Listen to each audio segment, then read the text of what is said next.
শুনছো? হ্যাঁ, বলো। কি করছেন? সূর্যে পানি দিচ্ছি। অনেক তাপ তো, তাই। সবসময় তেরা কথা বলাটা কি খুব জরুরি? একটু ভালো করে কথা বলে কি হয়?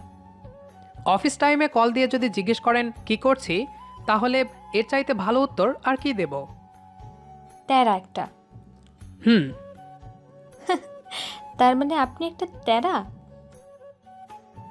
আচ্ছা শুনেন, আসার টাইমে আমার আইসক্রিম আনতে ভুলবেন না কিন্তু। 12 মাসই আইসক্রিম খেতে হয়? হ্যাঁ।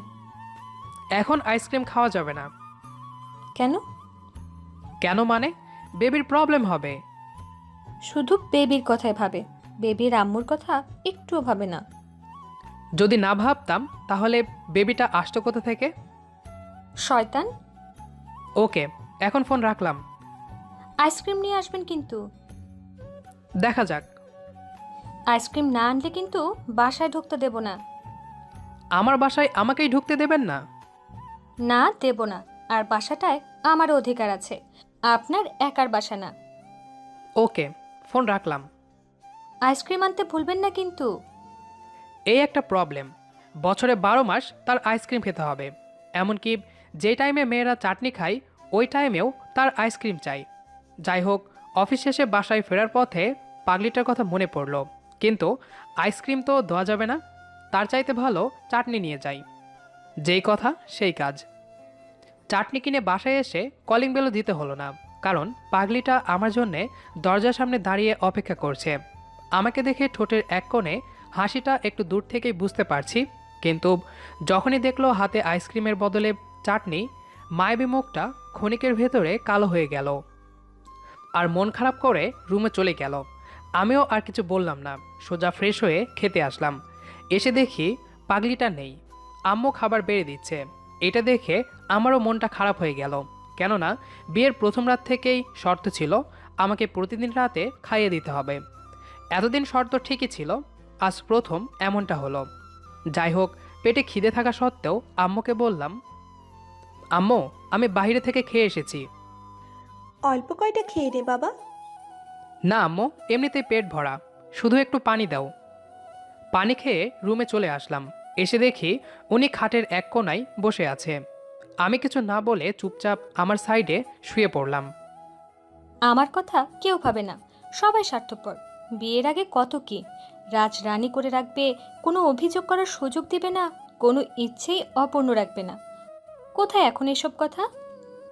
আমি শুনেও না শোনার ভাব ধরে আছি। কে যাবে তার মতো পাগলের সাথে ঝগড়া করতে? কিপটা মানুষ দেখছি, কিন্তু আমার বরের মতো কিপটা দেখি নাই। সব সময় তো কিনে দেই। এই টাইমে না খেলে কি এমনটা হবে শুনি? মরে যাবে কি? বেবি হওয়ার টাইমে অনেকেই মারা যায়, আমিও যদি মারা যাই? খুব বেশি কিছু কি চাইছি? আইসক্রিমই তো। আর রাগ সামলাতে না পেরে ম্যানিব্যাগটা এনে তার হাতে ধরিয়ে দিয়ে বললাম, যত পারো আইসক্রিম খাও, কিচ্ছু বলবো না। বেবির কিছু হোক, পরে বুঝাবো। কাকে বোঝাবেন? থাকলে তো ধরে নেন মরেই গেলাম। আর না পেরে অবশেষে দিলাম গালে একটা বসিয়ে। অনেকক্ষণ ধরে শুনতেছি, এত মরার শখ কেন? চুপচাপ ঘুমাও, আর একটা কথা বললে খবর আছে। আর কিছু না বলে আমি শুয়ে পড়লাম। একটু ঘাড় ঘুরিয়ে দেখলাম কি করে। সে তো কান্না করছেই। তার কান্না কে থামাই? আমিও আর কি করব। একটু পান থেকে চুন খসলেই মরে যাব শুরু করে। আমি আর কিছু না বলে ঘুমিয়ে পড়লাম। হঠাৎ পাগলির কান্নার শব্দে ঘুম ভেঙে গেল, কিন্তু এই কান্নাটা একটু আলাদা। তাকিয়ে দেখি সে মেঝেতে পড়ে আছে।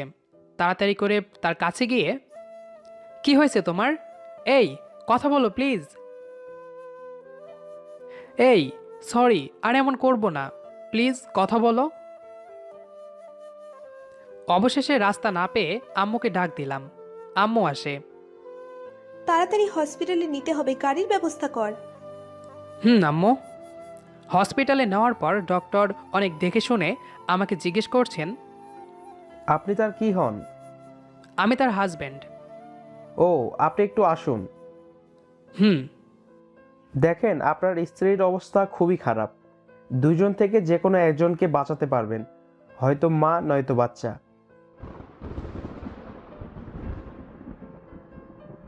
ডক্টর, আমি দুজনকেই চাই, যত টাকা লাগে আমি দেব। দেখেন, এইখানে টাকার কোনো প্রশ্ন নয়।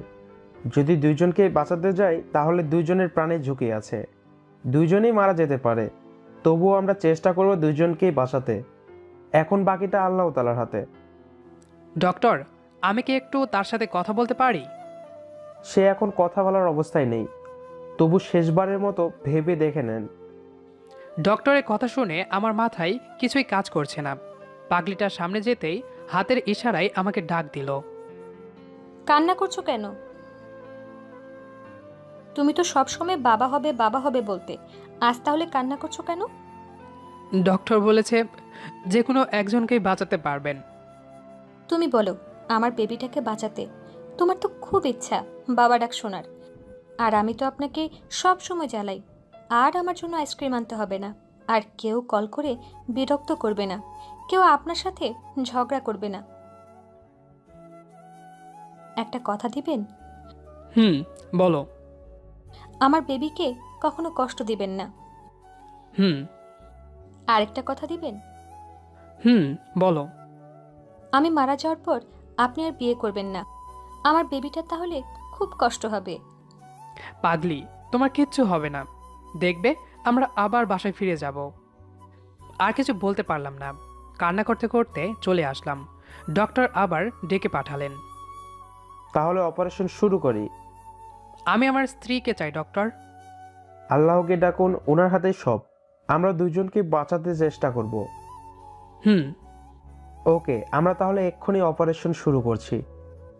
আমি আর হসপিটালে থাকতে পারলাম না, চলে গেলাম মসজিদে। আল্লাহ তাআলার কাছে চাইতে থাকলাম দুজনকেই। 1 থেকে 2 ঘন্টা পর ফোনটা বেজে উঠল। আমিও চমকে গেলাম, না জানি কি নাকি খবর আসলো। কোথায় তুই? এই তো আম্মু, মসজিদে। হসপিটালে আয়। কি হয়েছে আম্মু? আয় তুই। আচ্ছা আম্মু, আসতেছি।